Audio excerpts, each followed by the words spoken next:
রাধে রাধে। আপনাদের সকলকে কৃষ্ণকথা পরিবারে স্বাগত জানাই।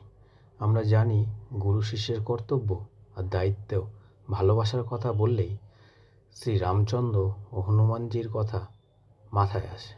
গুরু আজ্ঞা ও গুরু সেবা হনুমানজির থেকে ভালো উদাহরণস্বরূপ আর হয় না। আজকে আমরা হনুমানজির এমন একটা গুরু দক্ষিণার বিষয় জানব। বন্ধুরা, আজকে আমরা জানব পঞ্চমুখী হনুমানজির বিষয়।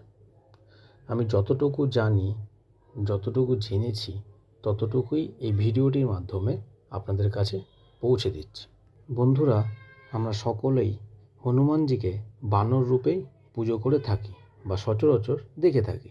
তবে এই পঞ্চমুখ রূপ ধারণের কারণ কি, সে বিষয়ে আলোচনা করার আগে আমরা জেনে নিই এই 5টি মুখের নাম কি এবং তাদের বর্ণনা। প্রথমত, পূর্ব দিকে মুখ করে আছেন বানর মুখ, আমরা সবাই হনুমানজি হিসেবে পুজো। দ্বিতীয়, পশ্চিম দিকে মুখ করে আছেন গরুর দেব। তৃতীয়, উত্তর দিকে মুখ করে আছেন বরাহ দেবতা। চতুর্থ, দক্ষিণ দিকে মুখ করে আছেন নরসিংহ দেবতা।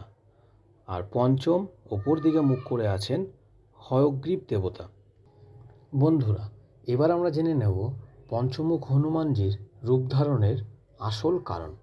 রাজা রামচন্দ্রের সময়কালে, অর্থাৎ রামায়ণ চলাকালীন, রাবণ তার ভাই পাতালপুরীর অহিরাবণের কাছে সাহায্য চায়।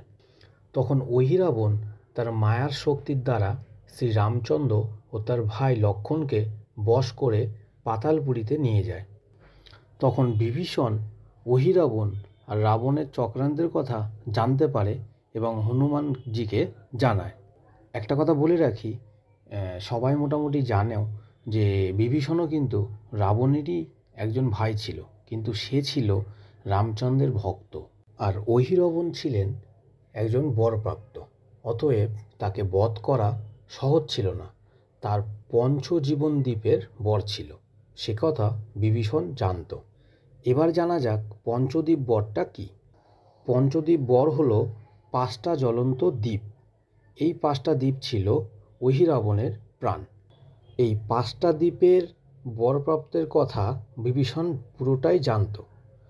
এই দ্বীপগুলো একসঙ্গে এক ব্যক্তিকে নেভাতে হবে, তবেই অহিরাবণের মৃত্যু হবে বা বধ সম্ভব। তখন বিভীষণ হনুমানজিকে অহিরাবণ বধের সম্পূর্ণ প্রক্রিয়াটা, সম্পূর্ণ বিষয়টা হনুমানজিকে জানায় এবং হনুমানজি চলে যায় পাতালপুরীতে এবং সেখানে গিয়ে হনুমানজি পঞ্চমুখ ধারণ করেছিল। তারপর 5টা দীপশিখাকে একসাথে একইবারে হনুমানজি নিভিয়েছিল এবং সাথে সাথে অহিরাবণের বধ হয়েছিল বা মৃত্যু ঘটেছিল। এভাবেই হনুমানজি তার গুরুদক্ষিণা দেয় এবং তার গুরুকে পাতালপুরী থেকে মুক্তি করে নিয়ে আসে। এটাই ছিল হনুমানজির পঞ্চমুখ। বন্ধুরা, পঞ্চমুখী হনুমানজির অহিরাবণ বধের এই ঘটনাটা কিন্তু রামায়ণ চলাকালীনই ঘটেছিল। আর তাতে সাহায্য করেছিল হনুমানজিকে বিভীষণ, কারণ বিভীষণই একমাত্র ছিল যে সম্পূর্ণ ব্যাপারটা জানতো। আর একজন জানতো, সে হচ্ছে রাবণ। অহিরাবণের বর প্রাপ্তির ব্যাপারটা রাবণ আর বিভীষণ জানতো।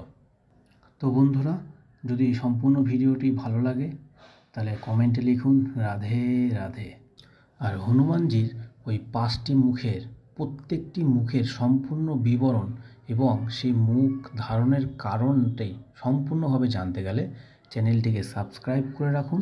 পরবর্তী ভিডিও এই 5টা মুখ বিষয়ে, এক একটা মুখের সম্পূর্ণ বিশ্লেষণ বিষয়ে আপলোড হবে, তখন যাতে ভিডিওটি সরাসরি আপনাদের ইউটিউবে আপনারা পেয়ে যান।